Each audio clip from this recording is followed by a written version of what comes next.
श्रीलंका ने इंडिया को 32 रनों से हरा दिया है और अब वो ये सीरीज नहीं हार सकते। तीसरे वनडे में इंडिया एट बेस्ट इस सीरीज को ड्रॉ कर सकती है और मेरे ख्याल से ये श्रीलंका के लिए बहुत बड़ी जीत है। अगर आप इस सीरीज का ग्राफ देखेंगे तो श्रीलंका हर मैच में इंडिया के क्लोज आती गई है और इवेंचुअली इंडिया को बीट कर ही दिया। तीसरा टी20 वो ऑलमोस्ट जीत गए थे और सुपर ओवर में जाके वो हार गए। वो श्रीलंका की स्टूपिडिटी थी। पहले ओडीआई में अगेन मैच टाई हुआ और इवेंचुअली श्रीलंका ने इंडिया को हरा दिया और इंडिया का ग्राफ इस पूरी सीरीज में नीचे आता गया है। स्पेशली मैं कहूंगा कि इंडिया की मिडिल ऑर्डर बैटिंग बहुत ही खराब रही है। One of the major reasons मुझे ऐसा लगता है कि इंडिया में अभी स्टेबिलिटी नहीं दिख रही है। ये जो टी20 वाली फ्लेक्सिबिलिटी है वो शायद ओडीआईज में काम नहीं करती है, लेकिन अनफॉर्चुनेटली हमारे जो हेड कोच और बैटिंग कोच है दोनों टी20 एक्सपर्ट्स हैं। तो शायद टी20 के आइडियाज, क्योंकि रोहित शर्मा जब ओडीआई के कैप्टन थे तो आपने देखा होगा कि ओडीआई में इतनी फ्लेक्सिबिलिटी नहीं होती थी और ना ही ये काम अजीत अगरकर कर सकते हैं। तो ये काम हेड कोच का ही है, उन्हीं के इनपुट्स हैं।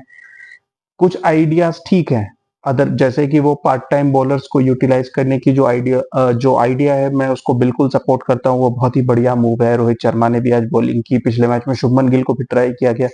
डजेंट मैटर अगर वो 8-10 रन दे देते हैं। The idea is that they should be use to bowling a couple of overs, क्योंकि जरूरत पड़ सकती है। एंड शिवम दुबे से भी काफी बॉलिंग कराई गई है, विच इज फाइन। और यहाँ पर भी वो आइडिया कि एक लेफ्ट हैंडर को अगर हम टॉप 4-5 में कहीं डाल दे, लेकिन जब वो ओवर हो जाता है तो आप केएल राहुल जैसे बैट्समैन को नंबर 7 पे भेज रहे हैं, जो कि मेरे ख्याल से गलत है। आपने अगर अक्षर पटेल या शिवम दुबे किसी एक को भेजना था तो इट इज अंडरस्टूड, लेकिन आप शिवम दुबे और अक्षर पटेल दोनों को ही ऊपर भेज रहे हैं। श्रेयस अय्यर नंबर 6 पे आ रहे हैं, जो कि पूरे वर्ल्ड कप नंबर 4 पे काफी सक्सेसफुल रहे। अब देखने को या कहने को ऐसा हो सकता है कि इससे फर्क नहीं पड़ता, लेकिन वी ऑल नो कि बैटिंग पोजीशन चेंज होने पे बैट्समैन पे फर्क पड़ता है। This is still an experiment phase, लेकिन इंडिया को समझना पड़ेगा कि बहुत ज्यादा ओडीआईज है नहीं। तीसरे ओडीआई के बाद सीधा इंडिया जनवरी में इंग्लैंड के साथ 3 ओडीआईज खेलेगी। एंड आई होप कि इनफ टाइम हो कि उस बीच एक प्लान सेट हो जाए कि ये नंबर 3 हो गए, ये नंबर 4 होंगे। अगर वाशिंगटन सुंदर, अक्षर पटेल किसी को नंबर 4 पे पुश करना ही है तो आई थिंक ये पहले से प्री डिसाइडेड होना चाहिए। क्योंकि बैट्समैन को अगर जब लगे कि मैं अब जाने वाला हूं, नहीं अब नहीं। क्योंकि अगर श्रेयस अय्यर को ये आइडिया है कि 2 डाउन में बैटिंग कर रहा हूं, तो हो सकता है कि उनकी बैटिंग स्टाइल में ज्यादा फ्लो हो, नोइंग कि we are just 2 down. But when he is batting 4 down, 5 down, we don't know the psyche of that batsman. Same with KL Rahul. तो ये एक चीज है जो शायद टी20 में काम कर जाती है, जहां पे गेम छोटा होता है, लेकिन ओडीआईज में मेरे ख्याल से बैट्समैन टॉप 4-5 के बैटिंग पोजीशंस फिक्स कर देना ही बेहतर होगा। मैच की बात करें तो मैंने अपने कल के वीडियो में बताया था कि कैसे थर्ड सीमर के लिए इंडिया अभी तक इंतजार कर रहा है। And I am very surprised कि अर्शदीप सिंह को टेस्ट टीम के लिए रिकमेंड किया जा रहा है, क्योंकि अर्शदीप सिंह हार्डली एक डिसेंट टी20 बॉलर है। वो भी अगर मैं आपको फ्रैंकली बता दूं कि अगर अच्छी बैटिंग पिच हो तो अर्शदीप सिंह 10 रन पर ओवर से ऊपर लीक करते हैं, जो हमने आईपीएल में भी देखा। वेस्ट इंडीज में थोड़े फ्रेंडली पिचेस थे एंड आई वुड से कि definitely as the tournament progressed उन्होंने बढ़िया बॉलिंग की, लेकिन ओडीआईज में आप देख सकते हो कि ही इज हार्डली इफेक्टिव। लंबे स्पेल्स वो नहीं फेंक पाते हैं, ना उनके पास पेस है, ना बहुत ज्यादा स्विंग है। He is not like Bhuvneshwar Kumar जो बॉल को अंदर बाहर कर सके ज्यादा। It depends a lot on the pitch. तो मुझे नहीं लगता है कि अर्शदीप सिंह ओडीआईज के हिसाब से ठीक है। अगर आप उनका पूरा ओडीआई करियर भी उठा के देखोगे तो ही took one 5 wicket haul in New Zealand, but उसके आसपास, और South Africa I think, but उसके आसपास आप देखोगे तो उनके किसी गेम में ज्यादा विकेट्स हैं नहीं। उस 5 विकेट हॉल के अलावा शायद उन्होंने 2 या 3 विकेट ही लिए हैं 6-7 गेम्स में। इस सीरीज में उन्होंने पिछले मैच में 8 ओवर में 47 रन दिए थे और आज 9 ओवर्स में 58, यानी कि इकोनॉमी 6 से ऊपर। इस सीरीज में जहां पे टीम्स 250 यानी 5 रन पर ओवर तक भी नहीं पहुंच पा रही हैं, वहां अर्शदीप सिंह 6 रन पर ओवर से रन लीक कर रहे हैं। और अर्शदीप सिंह की bowling one of the major reason है जिस वजह से इंडिया पीछे है। मेरे ख्याल से तीसरे ओडीआई में हर्षित राणा को डेफिनेटली ट्राई करना चाहिए।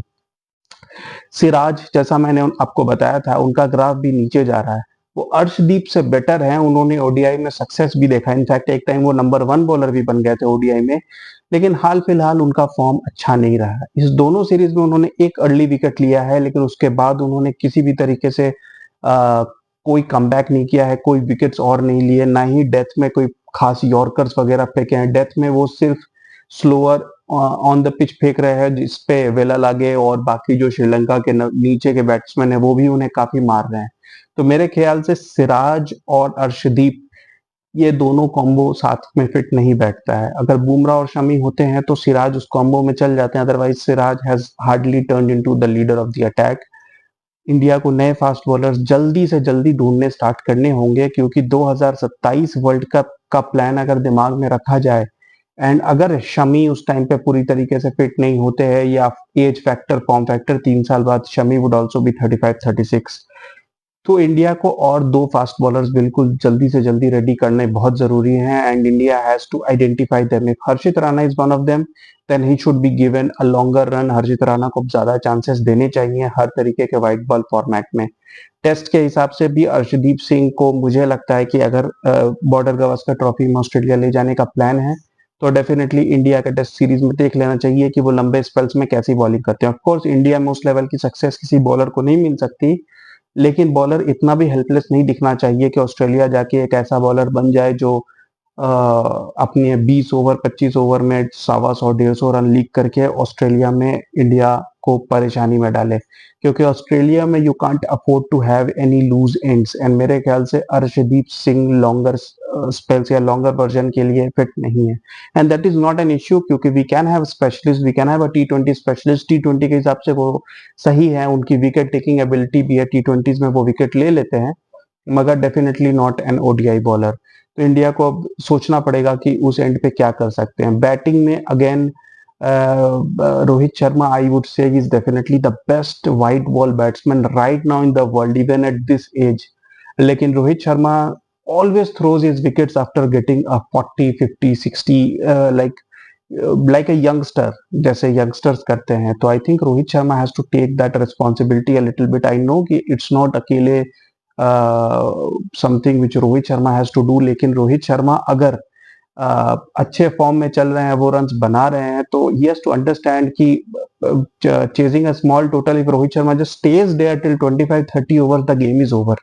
लेकिन रोहित शर्मा वो 70-80 टीम का स्कोर होता है, फिर कोई रैश शॉट खेल के आउट हो जाते हैं, और उनके आउट होते ही फिलहाल विराट कोहली की भी form, I think it's been a long time. अगर आप पूरे T20 वर्ल्ड कप देखो तो उस फाइनल का स्कोर छोड़ के Virat Kohli has struggled throughout that phase. यहाँ पर आके उन्होंने 2-3 अच्छे शॉट्स मारे, but again Virat Kohli is playing too many loose shots. I think उनका डिफेंस काफी वीक है, बार बार बॉल वो मिस कर रहे हैं। इस इनिंग्स में भी एक वह काफी क्लोज कॉल था, जो कि वो शायद आउट हो जाते। काफी डिसअपॉइंटेड थे श्रीलंका के क्रिकेटर्स, लेकिन इवेंचुअली वो आउट हो गए। KL राहुल वगैरह को मैं ज्यादा ब्लेम नहीं करूंगा। मैं चाहता हूं कि एक फिक्स्ड ऑर्डर हो। अगर KL राहुल को 6 पे खेलना है, श्रेयस अय्यर को 5 पे, तो एक प्री डिसाइडेड मूव होना चाहिए। If you keep moving the batsman down the order, saying कि Shivam Dube got out on the second ball, so now another left-hander goes, you come down the order. It plays on the mind of the batsman. If a batsman knows that I'm coming in just 2 down and when I'm coming 5 down, तो उसकी उसे समझ नहीं आता शायद कि exactly मैं 7 पे किस तरीके की इनिंग्स खेलूं, मुझे तेज खेलना है, मुझे स्लो खेलना है। तो you have to allow the batsman time. I think they are very experience batsman. KL Rahul, Shreyas Iyer भी काफी टाइम से खेल रहे हैं, तो मेरे ख्याल से इनको इतनी फ्रीडम देनी चाहिए और इतना कॉन्फिडेंस इन्हें देना चाहिए कि we know you can do it, rather than saying that नहीं अभी लेफ्ट हैंडर जाना चाहिए, आप नहीं कर पाओगे। तो it's sorry loss. Still India has a chance to draw the series, but eventually it's will be a disappointing। हालांकि मैं कहूंगा कि एक bilateral series just a learning phase, but eventually ये कुछ चीजें हैं, और इसी वजह से मुझे टेस्ट फॉर्मेट में भी डर है कि अगर इसी तरीके से बैटिंग ऑर्डर चेंज करते रहेंगे तो टेस्ट में भी इसी तरीके के कोलैप्सेस ना स्टार्ट हो जाएं। तो I think a T20 game has a different mindset and longer formats have a different mindset. ये मैनेजमेंट को, कैप्टन को, कोच को, सबको बैठ के एक डिस्कशन कर लेनी चाहिए और फास्ट बॉलर्स के ऊपर डेफिनेटली काम करना चाहिए। That's what I think. आपको क्या लगता है? If you think any different please comment. Keep watching guys, thank you.